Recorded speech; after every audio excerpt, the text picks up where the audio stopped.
Hello students, today we will discuss question answer chapter the address. Question number 1 है how did the narrator come to know about Mrs. Darling and the address where she lived.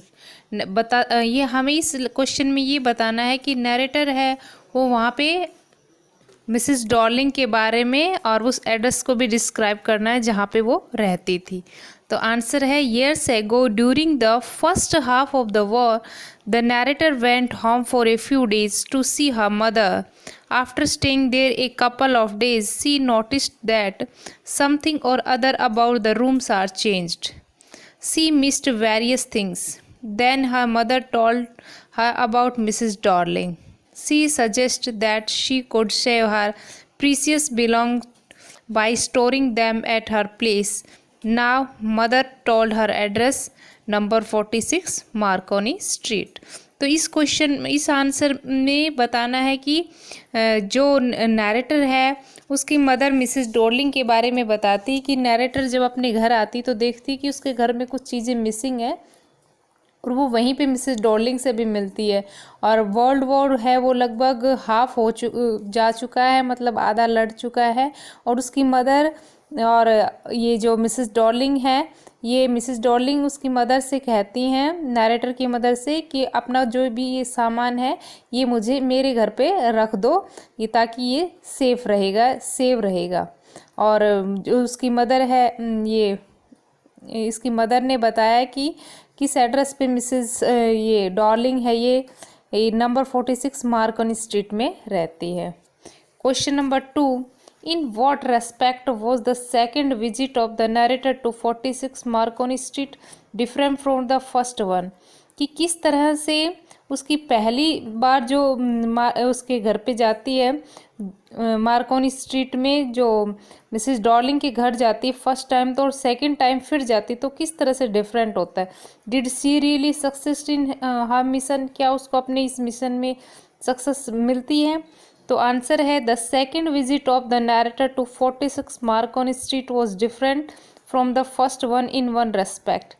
During the first visit, the narrator could not get admittance in the house, whereas during the second one, she was led to the living room where she could see and touch some of the things she had wanted to eagerly to see. These objects had not lost their real value for her since they were served from there. तो यहाँ पे देखिए कि जो वो वापस फिर से नैरेटर फर्स्ट टाइम आती है तब तो मिसेस ये जो डॉर्लिंग है ये उसको पहचाने से मना कर देती है और वो वापस चली जाती है. लेकिन दोबारा आती है तो उसकी जो गर्ल होती है मिसेस डॉर्लिंग की डॉटर होती है वो उसको अंदर ले लेती है और बहुत ही रेस्पेक्ट से पेश आती है.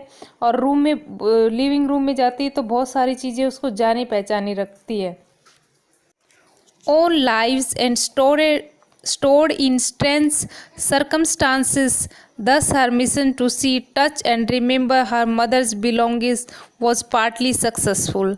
She resolved to forget these objects and their past and move on. She is clear from her decision to forget the address. और वो बाद में जब वो मिलती है अपनी मदर की चीज़ों को देखती है तो पुरानी उसकी जो चीज़ें हैं वो फिर से उसके सामने आती है और वो इसमें सक्सेस भी हो जाती है और वो इन सभी ऑब्जेक्ट को भूलना चाहती है क्योंकि वो उसकी पास्ट की याद दिलाते हैं और वो आगे इन सब चीज़ों को भूलकर आगे मूव होना चाहती है, इसीलिए वो एड्रेस को भी भूलना चाहती है. क्वेश्चन नंबर 3 है comment on the significance of the title of the story the addresses.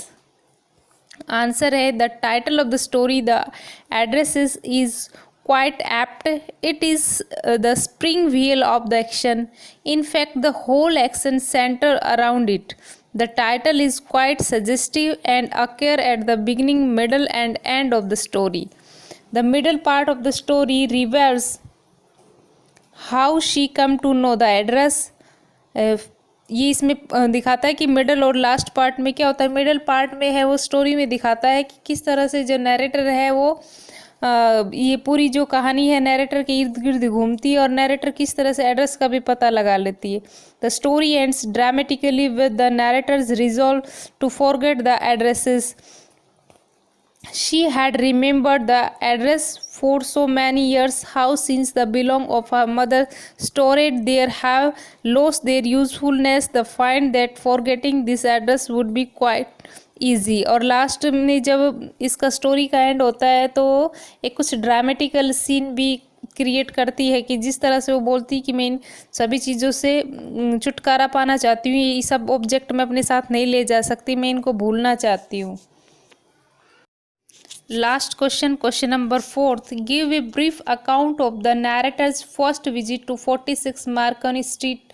While impression do you form of Mrs. Darling from it? तो हमें बताना है कि पूरा ब्रीफ इंट्रोडक्शन देना है। जब वो नैरेटर है वो 46 मार्कोनी स्ट्रीट में आती है तो जो मिसेस ये है डॉर्लिंग वो किस तरह से पेश आती है। तो आंसर है in the post war period. अब कौन सा टाइम है, वॉर का पीरियड है। When things return to normal, अब सब चीज़ें नॉर्मल हो गई है। The narrator became curious about her mother's possessions that were stored at Mrs. Darling's house. Since she wanted to see them, she took the train and went to 46 Marconi Street. अब वो narrator अपनी माँ की जो चीज़ें हैं belong करती है उन सब चीज़ों के लिए 46 मार्कोनी स्ट्रीट जो मिसेस डॉर्लिंग का हाउस है वहाँ पे आती है। Mrs Dorling open the door reaching the narrator came closer stood on the step and ask her if she still knew her. और वो मिसेस जैसे ही मिसेस डॉर्लिंग दरवाज़ा ओपन करती है तो थोड़ा सा ही दरवाज़ा खोलती है और जो नैरेटर है वो खड़ी रहती है और उससे पूछती है कि क्या आप मुझे जानती हो। But Mrs Darling told her that she didn't know her. But Mrs Darling है वो मना कर देती है। The narrator told her that she was the daughter of Mrs S. Mrs Darling keep starting at her in silence and give no sign of recognition. अब narrator है वो बताती कि मैं मिसेस एस की डॉटर हूँ बट ये उसको पहचानने से इनकार कर देती है नरेटर को जो मिसेस डॉर्लिंग है ये, और कोई भी ऐसा साइन नहीं देती जिससे उसको ऐसा लगे कि रिकॉग्नाइज हो गया, उसको पहचान गई है। The narrator recognized the green knitted cardigan of her mother. The narrator asked again if she knew her mother. Mrs. Darling asked with surprise if she had come back. और वो अपनी मदर का बना हुआ एक कार्डिगन है उसको भी पहचान लेती है बट मिसेस डॉर्लिंग है वो सरप्राइजली उससे मना कर देती कि वो उसे नहीं जानती। बट थोड़ी देर में जब नैरेटर है वो फिर वापस आ जाती इस सिचुएशन को देखते हुए कि मिसेस डॉर्लिंग है वो उसको नहीं जानती। ठीक है student, our chapter is completed. Next video we will discuss next. Thank you.